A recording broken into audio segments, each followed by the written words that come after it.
तो आज की कहानी है एक चेहरे के बारे में। वो चेहरा जो आईने में था। लेकिन इससे पहले कि हम कहानी शुरू करें, एक चेतावनी है। जब आप ये कहानी सुन रहे हो तो किसी आईने के सामने भूलकर भी मत बैठिएगा, क्योंकि जानते हैं कुछ परछाइयां वो आईने के अंदर नहीं रहती। तो ये कहानी है उस चेहरे की जो आईने में थोड़ी देर से हिलता था। वक्त था रात के 2:03। नील अपनी कुर्सी से उठा और बाथरूम की तरफ चला गया। उसकी नींद पूरी नहीं हुई थी और आंखें बहुत भारी थीं। वहां उसने आईने में देखा और पहली नजर में सब कुछ बिल्कुल सामान्य था। वही चेहरा, वही आंखें और वही थकान। नील ने बस यूं ही अपना सिर हिलाया, पर आईने में जो उसका अक्स था, उसका सिर 2 सेकंड बाद हिला। वो एकदम से ठिठक गया। उसने फिर से सिर हिलाकर देखा, लेकिन आईने वाले नील ने फिर से देर से सिर हिलाया। अब नील की सांसें तेज होने लगी।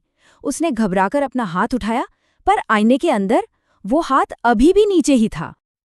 फिर बहुत धीरे धीरे आईने के अंदर वो हाथ ऊपर उठा, लेकिन उसकी उंगलियां कुछ ज्यादा ही अजीब तरह से मुड़ी हुई थीं।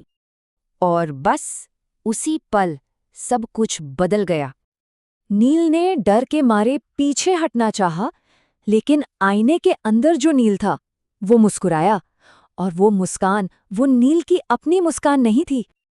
और तभी आईने के अंदर से एक आवाज आई। वो कह रहा था, इतने दिनों से मैं तुम्हारी नकल कर रहा था, आज तुम मेरी जगह लोगे। अब असल दुनिया और आईने की दुनिया के बीच की जो दीवार थी वो टूट रही थी। सबसे पहले बाथरूम की लाइट टिमटिमाने लगी, फिर आईने की सतह ऐसे हिलने लगी जैसे वो पानी हो, और फिर अचानक ही आईने के अंदर से एक हाथ बाहर निकल आया। नील चीखना चाहता था, पर उसके गले से आवाज ही नहीं निकली।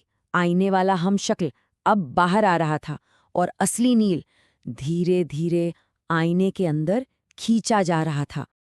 तो इस सब के बाद क्या हुआ होगा? अगली सुबह नील के घर का दरवाजा खुला। नील बाहर निकला, और बाहर की दुनिया में सब कुछ एकदम पहले जैसा, बिल्कुल सामान्य था। लेकिन एक फर्क था। जब उसने पास लगे एक शीशे में देखा तो उसे अपना अक्स नहीं दिखा।